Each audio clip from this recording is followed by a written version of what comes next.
সময় বাকি থাকে মনে করে, এখন 10 সেকেন্ড সময়, তখন থেকে মানে একবার গলা আমি কেমন দিলে কি ওর গলায় তো ইলিশ মাছ নিয়ে আসছে নাকি, যে এখানে এসে প্রতিদিন এই জায়গায় তার গলা কাটা আটকে যায়। পরে দেখলাম যে না, এটা মূলত ইমাম সাহেবকে স্মরণ করে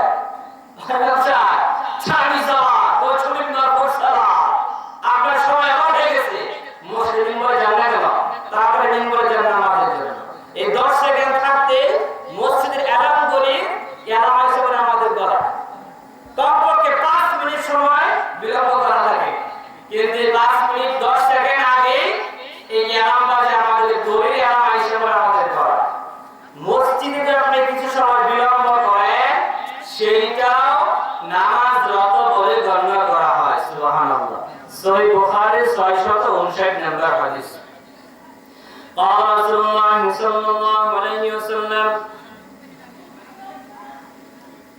قال رسول الله صلى الله عليه وسلم আল্লাহ নবী ফরমান, যে ব্যক্তি মসজিদে ওযুর সঙ্গে মসজিদের মধ্যে বসে থাকবে, আল মালাইকাতু তুসাল্লি আলা আহাদিকুম মা দামা ফি মুসাল্লাহু মা লাম ইহদিস, যতক্ষণ পর্যন্ত ওযুর সঙ্গে মসজিদে নামাজে জায়গায় বসে থাকবে, ততক্ষণ পর্যন্ত আল্লাহর ফেরেশতা তার জন্য এই বলে দোয়া করে, আল্লাহুম্মা গফির লাহু, আল্লাহ তাকে ক্ষমা করে দাও, আল্লাহুম্মা রহমহু, আল্লাহ তোমার বান্দা মসজিদে এসে নামাজের জন্য বসে রয়েছে, তার উপর রহম বর্ষণ করো। সুবহানাল্লাহ। কিন্তু আমরা কতক্ষণ 1 মিনিট সময় বিলম্ব হয়, তাহলে শুরু হয় সমালোচনা। যতক্ষণ মসজিদে বসে থাকবো ততক্ষণ নামাজ রত বলে গণ্য করা হয়।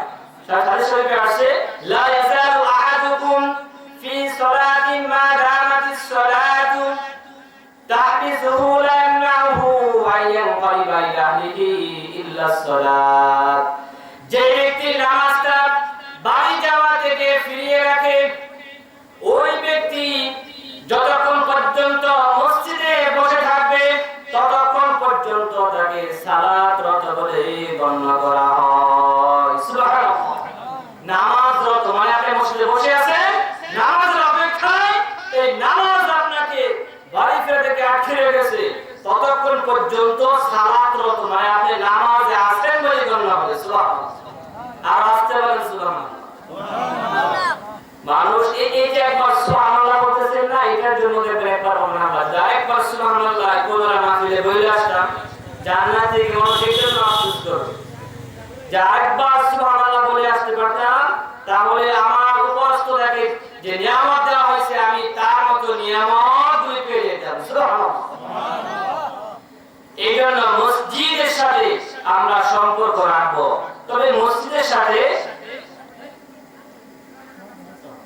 তাহলে এখন কি বলে মোল্লারা এত কথা বলে, মসজিদে এত ফজিলত বলে, এক শ্রেণী বলে আমরা মসজিদেই থাকবো, সবসময় মসজিদেই থাকি, যেহেতু এই মাজারে থাকলে অনেক সময় মোল্লারা বিভিন্ন ফতোয়া দেয়, তারা মসজিদে থাকি। মাজার কেন্দ্রিক মসজিদ এত ফজিলত থাকার পরেও মাজার কেন্দ্রিক মসজিদ বানানো বৈধ নয়। তিরমিজি শরীফের 313 নম্বর হাদিস। قال رسول الله صلى الله عليه وسلم الأرض كلها مسجد إلا المقبرة والحمام, আল্লাহ নবী ফরমান সমগ্র পৃথিবীটাই মসজিদ বানিয়ে দেওয়া হয়েছে, ইল্লাল মাকবারাত ওয়াল হাম্মাম, তবে কবর এবং গোসলখানা ব্যতীত।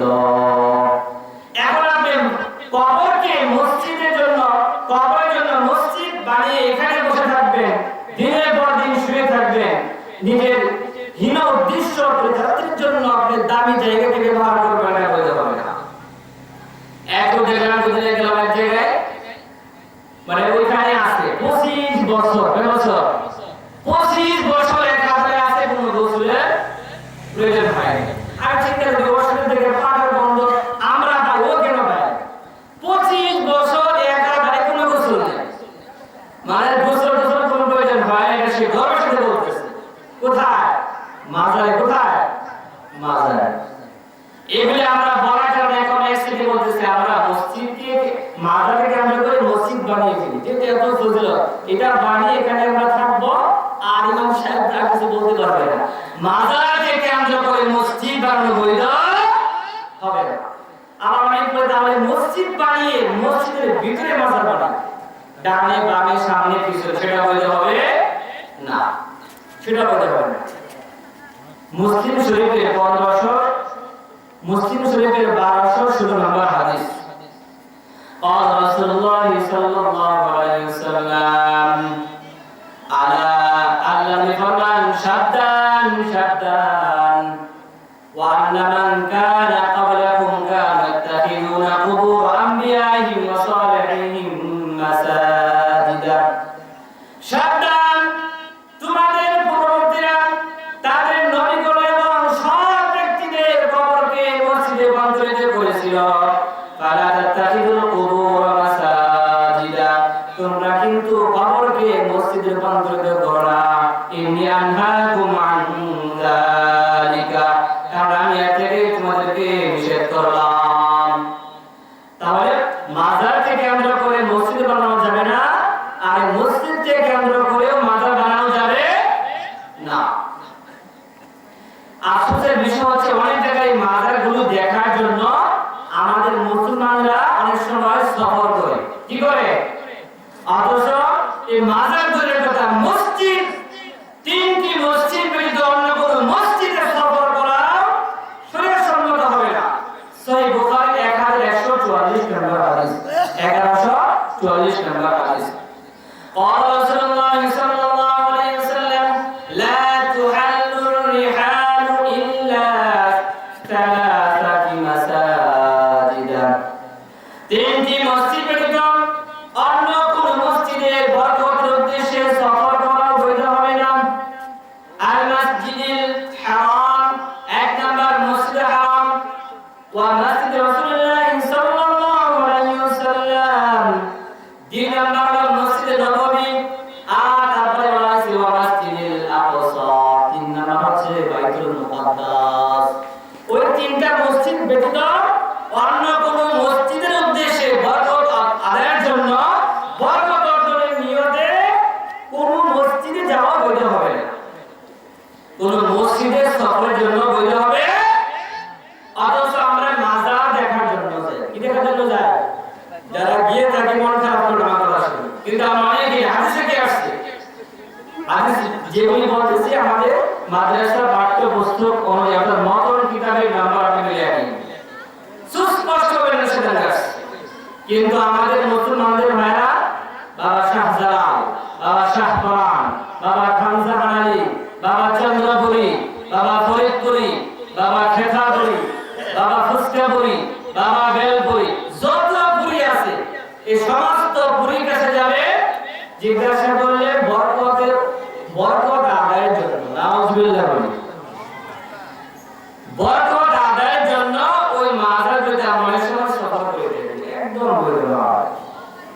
এজন্য আমরা ওই মাজারগুলোতে আমরা কখনো যাব না। আমরা মসজিদ নির্মাণ করব, ওই মসজিদ নির্মাণ করে আগে যে বলছিলাম কোনো সময় গর্ব করা যাবে না, অহংকার করা যাবে না, অহংকার করা যাবে না। নাসাই শরীফের 689 নম্বর হাদিস, قال رسول الله صلى الله عليه وسلم من أشراط الساعة أن يتباهى الناس بالمساجد, মসজিদ নির্মাণ করে পরস্পর এটাকে অহংকার করা, গর্ব করা, যে মসজিদ নির্মাণ করেছি, এটা কিয়ামতের আলামত, মিন আশরাতিস সাআ, এটা কখনোই করা যাবে না। এবং মসজিদের বিষয়ে নিয়ে কোনো গোলমাল করা যাবে। অনেক সময় আমরা দেখি যে অনেক সময় মানুষ চোখে পড়ে মসজিদের কোনো বিষয় নিয়ে আলোচনা হচ্ছে মসজিদের ভিতরে, কিন্তু অনেক জুড়ে আলোচনা হচ্ছে, গোলমাল হয়ে যায়, এগুলো আমরা কখনোই করব না, কারণ মসজিদ জুড়ে কথা বলা নিষেধ। সহিহ বুখারী 470 নম্বর হাদিস। কোথায় চলে আসছে, অনেক আসলে চমৎকার আলোচনা করেন, আমি আপনাকে পিছনে বসিয়ে দেরি করতে চাচ্ছি না। আমরা ইনশাআল্লাহ যারা মসজিদ নির্মাণ করব, মসজিদ নির্মাণ থেকে শুরু করে মসজিদ আবাদ করা পর্যন্ত, যাতায়াত করা পর্যন্ত প্রত্যেকটা ক্ষেত্রে যাই করি না কেন আমরা নিয়ত রাখবো যে আমি আল্লাহর জন্য করতেছি, আমি আল্লাহর জন্য মুসাফা করতেছি। অহংকার করা যাবে না, কারণ আপনার দ্বারা যে মসজিদ এই দামি কাজ আপনার দ্বারা যে হচ্ছে, এটা আপনার জন্য একটা নিয়ামতের বিষয়। আল্লাহ তাআলা আমাদের প্রত্যেককে এই দামি কাজের সাথে সম্পৃক্ত থেকে মসজিদের খিদমত করার তৌফিক দান করুন। ওয়া মা আলাইনা ইল্লাল বালাগ। আসসালামু আলাইকুম ওয়া রাহমাতুল্লাহি ওয়া বারাকাতুহু।